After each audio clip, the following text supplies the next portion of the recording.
Loss இல்லாமல் invest பண்ண தெரிஞ்சுக்கணும். ஏன்னா வந்து இதுதான் பஃபட் சொல்கிறாரு, don't lose money. Rule number 2 வந்து don't forget the rule number 1ங்கிறார்.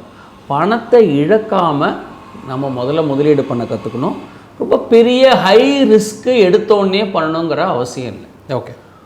3வது என்ன பண்ணணும்? டிவிஷன் இல்லையா, வகுக்கிறது.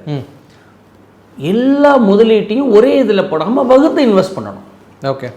கொஞ்சம் கோல்டு, கொஞ்சம் ஈக்குட்டி, கொஞ்சம் எமர்ஜென்சி ஃபண்டு, கொஞ்சம் கையில் கேஷாக வச்சுக்கிறது, கொஞ்சம் ரியல் எஸ்டேட், இந்த மாதிரி என்ன பண்ணணும்னா வகுத்து முதல்ல இன்வெஸ்ட் பண்ணணும். அப்புறம் என்ன பண்ணணும்னா இதெல்லாம் சரியாக செஞ்சதுக்கப்புறம் மணி மல்டிப்ளை ஆகும்.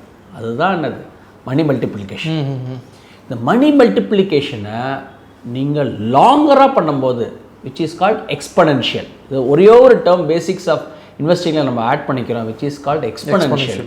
ஸோ என்ன ஆகும்னா, மாமரம் வச்சிடுறீங்க, அது வளர்கிறதுக்கு ரொம்ப நாள் ஆகும். நீங்கள் செடிக்கு 100 லிட்டர் தண்ணி ஊற்றினாலும் அது சீசனில் தான் மாங்காய் வரும்.